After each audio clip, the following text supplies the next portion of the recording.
Max Vorobey. Yes, Mark. Tell me about yourself. About myself. Yes, sir. What do you want to know, my friend? Where are you from? Where I am from. That's a loaded question. I am from a few places. If we're going all the way back, then I am from the old Soviet Union. No, I'm kidding. It wasn't Soviet Union back then. I'm from Belarus originally, and then I moved to Massachusetts, and now I'm based in Sacramento, California. What'd you call your SAC for? Oh, man, that's a whole story. KDC, Bible College. Basically, I was sick of being a medical student, and I decided to move to West Coast. I heard you guys know how to party here, so. That's right. West Coast, Best Coast. That's what they say. Do you think creativity is a skill or a gift? That's a really good question, Mark. Is it a creativity or a gift? I think it's a little bit of both. Why? And I know that's a little bit of like a cop-out answer. I was like, oh yeah, it's both. I think that some people are natural. No, actually, you know what? Let me go back. I don't think that some people are natural. I think everyone is born with creativity. And I think I even read a study was done at one point where kids up to a certain age have practically a genius level of creativity. And then because of the way that our school systems are actually set up, most of them lose their creativity as the years go on. So I do think that everyone is born with creativity. I think that a lot of us do tend to lose it because we don't practice it. It's kind of like a muscle. But I also think that apart from it being a gift that kind of everyone has, I also do think that it's something that you do need to work on and build up. Literally like a muscle. Like you go to the gym, you work out, your muscle gets more strong, larger. Yeah. Same thing with creativity, at least my opinion, what I've noticed. You're saying creativity is a genetic blessing. If you don't work it out, you're going to be weak and small. Some people are just genetically gifted with creativity. You think it's a blessing from God, or do you think it's a blessing just from your self? Good question. Is it a blessing from God? I mean, I think it kind of goes hand in hand with that, with what I said earlier. It is something I think that some people have more creativity, like naturally. Other people, I do believe, do need to work at it more. Just because I know people that are a little bit more logical, and because of that, they have a little bit harder time being creative. I do think that to some degree, everyone is creative. Creativity, I think, is innate in every single person. How it presents itself is different, you know. Because even someone that's like a mathematician, right? I think you need an element of creativity in order to solve certain problems. You know what I mean? On one hand, you wouldn't even consider like how would creativity go into play in like architecture. Oh, not architecture. You would have creativity, but like mathematics or something, right? But you need creativity in order to solve problems in a way that they haven't been solved before. Does that make sense? Creativity is on a spectrum. What you're saying? You could put it that way, yeah. Because it is broad from architecture to cinematography, to math, to even teaching can be creative sometimes, depending on what kind of students you have. Let's flip it back into our sphere, Max. Let's out of this Our one. sphere. Our sphere. Let's say, does investing in your equipment really matter? Or does the outcome solely depend on your skill/talent? Good. Because you were saying if it's a muscle group, right? Are you working out with the weights, or you're working out with creatine or steroids? I like this comparison. Are you trying to jump the boat, right, or are you actually going to work in it? So yeah. The question I'm really asking is, does equipment really matter? I feel like equipment matters to a degree, like to a point. We definitely live in a little bit of a consumerist society right now, where I feel like we get so caught up in the equipment that we use. And I know we're talking specifically in our sphere right now, but let's be honest, this happens in every sphere. You know how they say, especially for guys, like we don't actually ever stop playing with toys. They just get more expensive at the time. Yeah. I think it is like kind of like that. There is a certain level of excitement you get when you're purchasing certain things, especially when it's related to your sphere and whatever you're interested in. I don't think, going back to like what you were asking me though, I don't think it matters as much as people make it out to be today. Why I think that? It's kind of because I don't know if you remember when I visited you, we were talking about this as well. But I think that most equipment today, most cameras, most lenses, they are so top notch. I mean, if you go into the history of filmmaking, like the things that they had to work with back in the day, like the equipment they had to work with. I mean, today we are so blessed. We are so spoiled with equipment. I mean, nowadays 4K sensors standard. You know what I mean? You're like, we have so many things, so much equipment, and so many companies are just killing it right now with the kind of things that they have. That I don't think it matters as much anymore. Like, it really doesn't matter if you're shooting on a Fuji on a Canon, on a Lumix, on a Blackmagic. They're all incredible. As a matter of fact, I actually just filmed the wedding where we had so many different videographers there, and we had one guy on a Fuji, we had a couple people on Canons, I was on a Lumix, and I'm like, you know what? Back in the day, Canon was like the forerunner, who was like the leader. Yeah. And now I feel like everyone's caught up. Everyone's doing incredible things in their own companies. So I don't think gear matters as much anymore. I think at this point, it's way more important your storytelling, and if you have a good story to tell. And then the rest, it's all just tools. Flipping into gear, what was your first impression of the Canon C50 and also the new Nikon that released the red? I feel like we had a very, very interesting last couple weeks. Practically almost at once, they released C50, they released the Nikon ZR, they released the Fuji Eterna, I believe, right? I think it was like within like a week. Well, they announced it a while ago, but right. But I mean, we've been waiting for like the Eterna to come out for, I don't know, ever since I think NAB of like last year or something. I don't remember exactly when it was hinted. C50, when it first came out, I got super excited initially. Not for myself. I'm not a huge Canon guy. One of our clients shoots on Canon, and he's looking to upgrade his entire podcast setup. And we were actually considering transitioning into Blackmagic, because Blackmagic's excellent for video. But as soon as I saw the C50, I was like, oh man, this could actually be an excellent potential camera for him, because they're already kind of used to the Canon ecosystem, but now we finally have a fairly accessible, dedicated video specific Canon. I mean, I know there are video specific Canons, but this one is kind of a little bit more attainable. Yeah. But man, that price tag, it's still pretty high up, I'd say. At that point, I kind of like compared the two. I'm like, if we get them like a 6K Blackmagic or the C50 for podcast setting, kind of like in a controlled environment with lighting, I'm like, I don't know if you really need that specific camera. In general, I think it has insane features. I believe it's like 7K, full frame, no IBIS. Yeah. Painful for me. I know you shoot on Blackmagic, so I feel like you're used to it. You know how to handle your Blackmagics with no IBIS. True. But for me, I'm a Lumix guy, so I love me some good IBIS. And as soon as I found out that it doesn't have any, I was like, oh, missed opportunity. That's where the workout comes in, Max. That's a good point. You really got to lock in there. Lock in your core, lock in your biceps. That's true. Can't rely too much on it. So you're speaking about your clientele. You are part of a company, correct? Yes. What's the name of that company? Backbone Media Group. That's one of the companies that I work for at my day job. But my brother-in-law and I also have a production company that we started together, Paragon Films. Yeah, we do a commercial work here and there, weddings, music videos, kind of like that kind of thing. Nice. Basically, whatever fun project we can catch, we do. Nice. How's that been going for you guys? Pretty good. We just launched. So far, we just did a commercial. So we're wrapping up on that one. We filmed a wedding as well.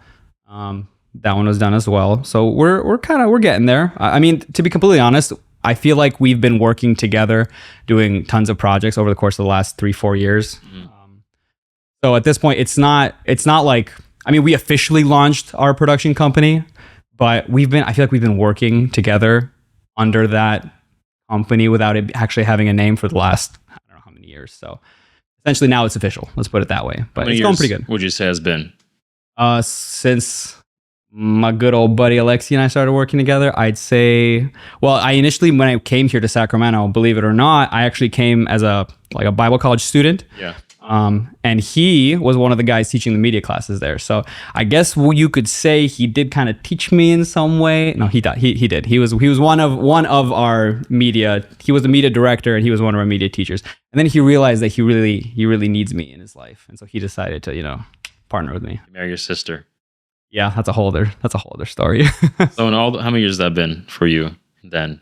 It's been about 5 years since I came here for school, like for KDC college. I've been doing media, I'd say on and off for about 8 years. 8 years. In those 8 years, have you ever had creative blocks?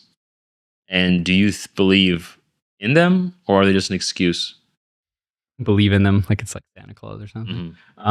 Do I believe in creative blocks? I think creative blocks are definitely a thing. I think they're very avoidable, but I do think that they definitely happen. It happens when you kind of do a lot of repetitive work. I can say that I've definitely had them myself, even in our line of work. When you're doing the same kind of video work, like time and time again, and you're not actually giving yourself that outlet to go out and do something different and actually, like I said earlier, flex that creative muscle, that's what tends to happen. I wouldn't even call it, it's almost like a burnout, but burnout maybe mixed with like a block where you have a very difficult time kind of stepping outside of your norm and actually creating something different. So it definitely happens sometimes. I think it's avoidable so long as you continue actually creating things that are new. And actually, my thoughts on that is not just to stick to media creativity. What I notice helps me a lot is actually stepping out and doing something completely not media related creatively. So for me, I like writing.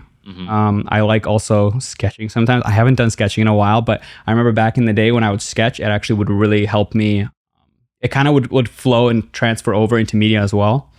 So creativity in a lot of different spheres, and kind of like when you branch out, I think it really transfers over and actually carries over into media as well. So in that, do you believe pressure creates better work or worse work? Let's give an example. Pressure as in, let's say, time-wise. Let's say you have a big client, big project, big commercial, they need it done in 2 weeks. Filmed, edited, released. Do you think that work could be better or worse if it was done in a less quicker time? I think that it's actually more contingent on the person than it is on the actual job. What I mean by that is some people thrive under pressure. So for them, it's like they get that deadline and they know they have only a week to get everything done. The shorter the deadline, the more it motivates them to get the stuff done. Other people kind of tend to like lock down. They get too much pressure, and it actually like stifles their creativity and kind of stops them from being productive. I think it really depends on the person, and it really matters for a person to know themselves and what helps motivate them.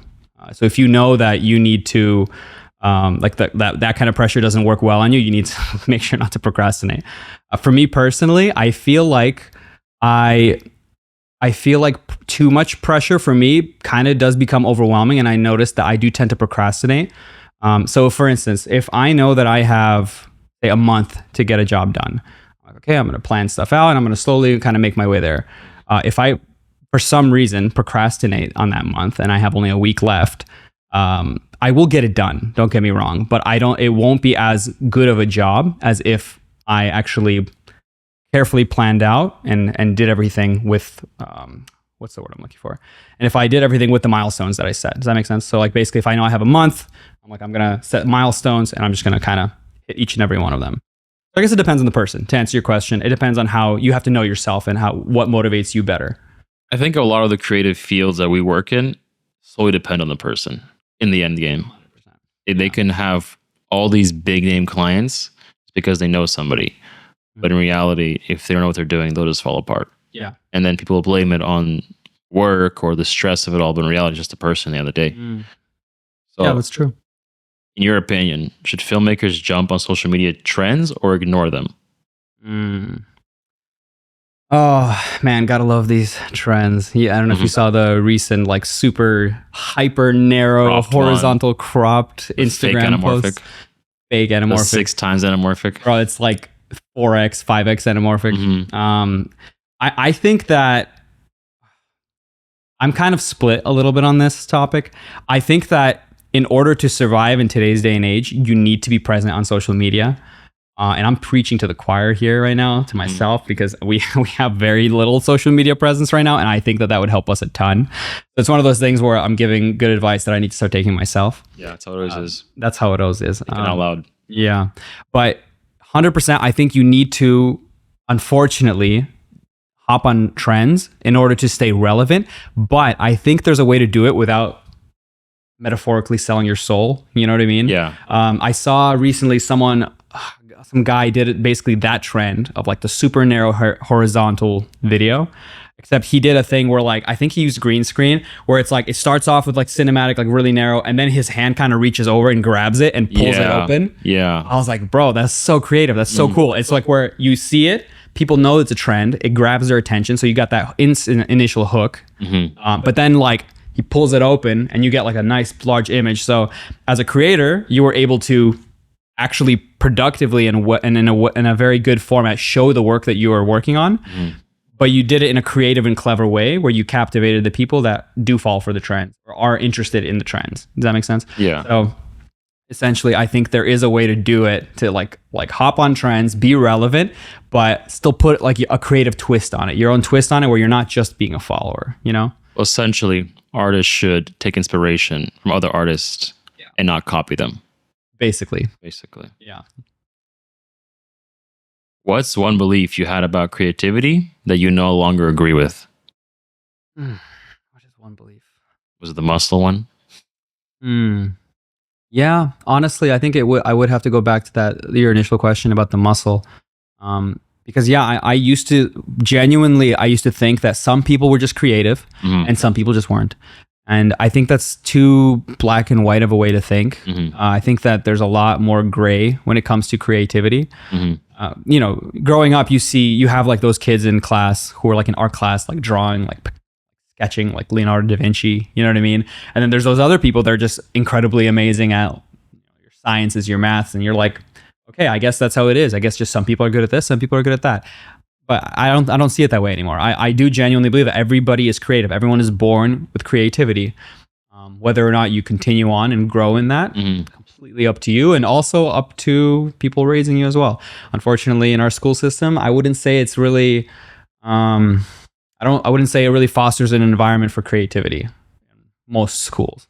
Well, it's the American system was designed. It was designed to go work in factories and labor, not to be creative or to be doctors. When I found that out, I was like, that's insane. That's so true. It makes a lot of sense. Everyone's sitting very, very neatly in their rows, just like you would be in a conveyor belt with in a factory. It actually makes a lot of sense. Yeah, and you listen and then you don't do anything. You get punished if you don't listen. Yeah, 100%. It's all just programming. They're programming us. What is your program of choice for editing and why? Oh, all right. We're getting juicy. My software of choice is, drumroll please, LumaFusion. No, I'm kidding. It's DaVinci Resolve, 100%, hands down. Why? Because it's the best. Why? It doesn't need an introduction. It's DaVinci Resolve. No, okay. I used to work on Final Cut. Actually, if we go far enough back, I did work on an iPad app called LumaFusion. If we go really far back, then I learned Final Cut. I really liked Final Cut. I liked it because it worked well with the equipment that I used. I was on MacBook. And then after a while, I started hearing things. Me and actually my partner Alexi started hearing about DaVinci. He was actually, I think, the first one who was kind of like, let me test it out. And I was like, oh man, I'm not gonna let him test it out on his own. Like I wanna stay with it as well. So I hopped on it as well. And we kind of set a challenge for ourselves. We're like, you know what? We're so used to Final Cut. Let's do our best to actually get into DaVinci and see just how much we can make with this new software. Because we heard so many good things about it, especially their color grading. We heard at the time was amazing. It was like better than anything that Final Cut could offer. Max, jump in. When was this that you finally decided to jump in? I think it was only, 3 years ago, I think. I might be wrong. Hold on. When was KDC? Was about 3 or 4 years ago. I think we decided to finally slowly transition. We would still do a thing where we would do some projects in DaVinci, but then we would still like do some aspects of projects in Final Cut. Sometimes I believe if we had larger projects, we would start in Final Cut. Actually, Alexi would do this a lot. He would start in Final Cut, and then if he needed to do color grading, he would render the whole thing and throw it into DaVinci. Or rather, I think he did the opposite. Scratch that. He started the color grade and then he went to Final Cut. Anyway, long story short, eventually it's just not sustainable to do that. Yeah. At least from what we remember, it wasn't that great. So we stuck to DaVinci. But the best way that I can describe DaVinci, at least how I look at it and why I love it, it's kind of like, it's like organized chaos. Yeah. Like if Final Cut is a very super neat desk with a bunch of drawers and each drawer has a sub drawer, that's Final Cut. Yeah. Some people love that. They love their entire interface to be like super clean and neat. Me personally, I thought I liked it until I tried out DaVinci. And then I realized what I actually like is having everything exactly where I need it and within arm's reach. That's what I like. And that's kind of how I would describe DaVinci. It's like a workbench with tools. They're all within reach. You don't have to dig too far into menu systems.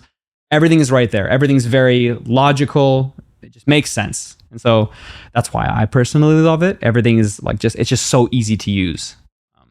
Sounds a lot like something easy to use has become apparent recently, and that's AI. So do you think what's the biggest misconception right now about AI in creative work? Man, that's a good question. I think the biggest misconception is, well, it's a partial misconception. And that is that AI is going to fully take over our space, like the media, the creative space.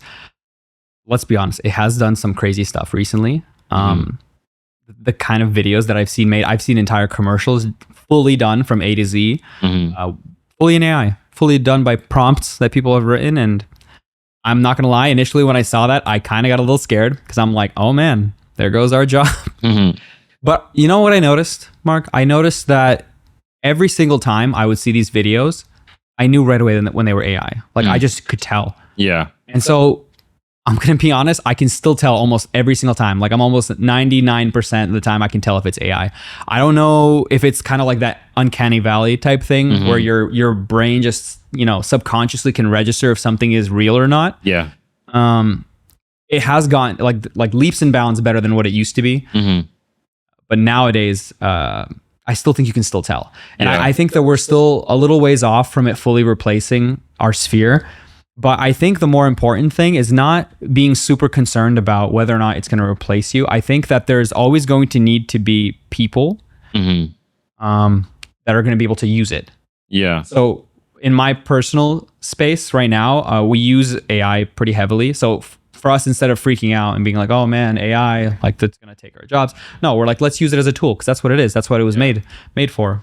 So we use it from everything from helping us with content ideas. It's essentially like an assistant to title, description generation, sometimes B-roll, clip generation. Sometimes we use it for image generation when we're doing, we've used it before when we're doing storyboarding to create, like we literally give it a prompt, like this is the angle, this is the lens, focal length, and it gives you an image and it's really darn good. It's really accurate.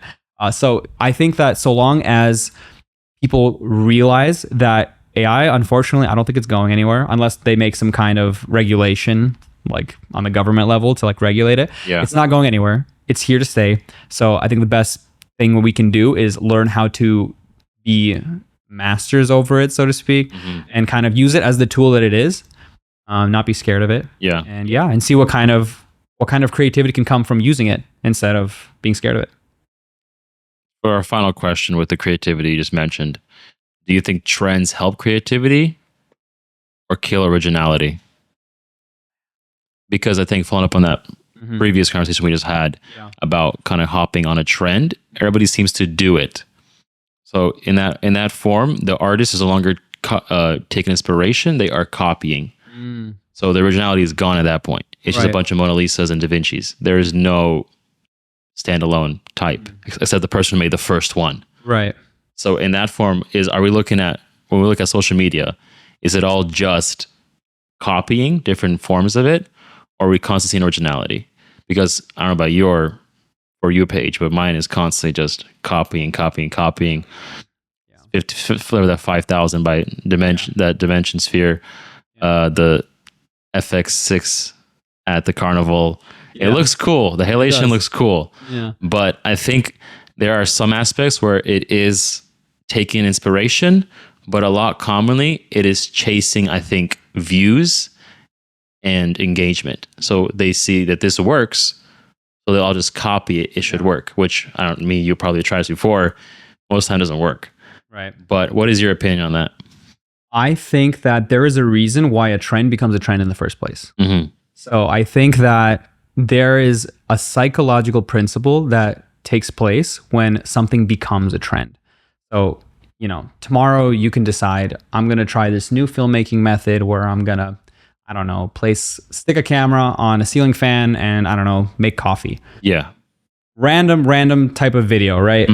But it's original and it's different. And people see it and they're like, that is super cool. I have a ceiling fan. I have a camera. I'm going to try it out as well. Yeah. And so for the first couple posts, first couple people that actually do it, I think it's fun. And I think that, everyone does a little bit of a slightly different nuance. And it's okay initially. I think there is some level of creativity and like difference between them. But yeah, after a couple of posts, like, yeah, after a while, it's the same thing. It's just recycled garbage. It's the same stuff over and over again. And that's the way I see it, is that's how trends die in the first place. Like after a while of seeing the same exact thing, I mean, it's just no good anymore. Yeah. One more time, your question. I think you were asking in general if do trends help creativity, or do they kill originality? I think initially they help. I think initially trends, like, they actually do help creativity, but the key is for people to constantly tweak it, constantly like take that trend, take that thing and make it slightly different. Like I mentioned earlier about the horizontal trend, the super narrow one, and the guy who made like that really creative, or like he like stretched it out, like using the green screen effect. That's creative. That's cool. He took a trend and then he kind of gave it a really cool twist and made it interesting. And I mean, proof is in the pudding. The man got crazy engagement, views on it. And the key to having it continue to be original is to constantly change it and not copy it like word for word, T for T, you know? You have to change it up. But jumping off that, you're saying kind of being different and standing out. What's the difference between a good story and a forgettable one? Mark, these are very good questions. These are like too good for for how late my brain is not braining right now. We'll finish it with that one. No, I'm kidding. This is good. This is really nice. Well, one more time. What's the difference between a good story and a forgettable one? A good story and a forgettable one. If I can weigh out mine, I think the best way a story, I guess, is told is in the end if there's a twist at the end or something surprising happens where the story looks like it's going one way, but it flips entire directions. Like you see that, you know, with David Fincher, his go-tos, and then there's the other one, The Mind, with The Greatest Mind, with Beautiful Mind, the twist in the end. But I think those are always remembered because Christopher Nolan, all of his movies are always so twist. Christopher Nolan, bro. You know, with his, you know, timeline of time goes this way, time goes that way. Yeah. But it always at the end flips your whole perspective. I think that's why it's not forgotten, because the story kind of goes in the directions you think it will. It's forgotten, like wedding films, for example. Yeah, you need an element of subversiveness, I would say, so, like where you're subversing people's expectations. Yeah, they're expecting things to happen one way, and then you do something completely different. I completely agree with you. That is a perfect example of a way that a lot of directors do kind of keep their stories interesting. Yeah. You mentioned Christopher Nolan. Like Christopher Nolan is a master at this. I agree. Like you said, like he just decides, you know what? Time in the real world might be linear and it goes in one direction. He's like, but in my world, in the Christopher Nolan universe, time does not go linearly. It goes wherever I want it to go. And I think that's what makes him such an interesting director, is you have no idea what's going to happen in his movies. You know what I mean? And he's amazing in that way. And I love his work. All his stuff is awesome. Do you think it's because he follows the rules or doesn't follow the rules? I think in filmmaking, I think rules are meant to be broken, but tastefully. Like some rules are in place for a reason because of what I believe. It's all psychology, if I'm being honest. Like there's a reason why reverse lighting looks really good. There's a reason why we like the way that certain focal lengths look on people's faces better than other focal lengths. Also with angles and Dutch angles makes it look a bit uneasy because it's crooked. Exactly. It's all horizons make it look natural. Psychology. It's all psychology. And so, so when it comes to certain rules, I think that they should be in place. I think you mean more on the filming side of rules. Yes. But I think with story rules, I think it's a free-for-all mostly. With story, it's fully a free-for-all, I think the only one also with that first rule is music. Because music does really tell the story. If you have very eerie, uneasy music, the audience feels uneasy. They feel like worried. You can't have that in a love story shot. Right. But if you have whimsical, you could if it makes sense as a story. If it's going to go, if it's going to be a twist. Because there's some movies they made with certain frequencies even that you can't really hear, but you can kind of you can hear it, and it makes you literally physically uneasy. You want to vomit. A lot of those horror movies they use a science that goes there's a science as well. That. So I think even story is as important as it is. In reality, if you break the rules of it, it doesn't really change a lot to the whole aspect of it. Yeah. Music and filming angles, I think, are one of the biggest, and sound effects, of course. For sure. That's why oftentimes even like in like horror movies, you have like what is a horror movie. Something is like really scary, but then all of a sudden they have like this like happy music that awkward juxtaposition between happy music and eerie filmmaking makes people feel super uneasy. Yeah, because you know something's going to happen. It's going to be wrong. Like, this is wrong. Something's off here. Same way with, like you said, like love stories. If you have like a love story, like a love film, everything's very bright and everything, but then, you know, music is kind of somber. It goes down. Major. You're like, oh, like, that was going to happen. So yeah, it tells a story, 100%. But I think all of that together is what makes a film, makes a movie. You know, that's the biggest aspect of it. 100%. So let's end it with this, Max.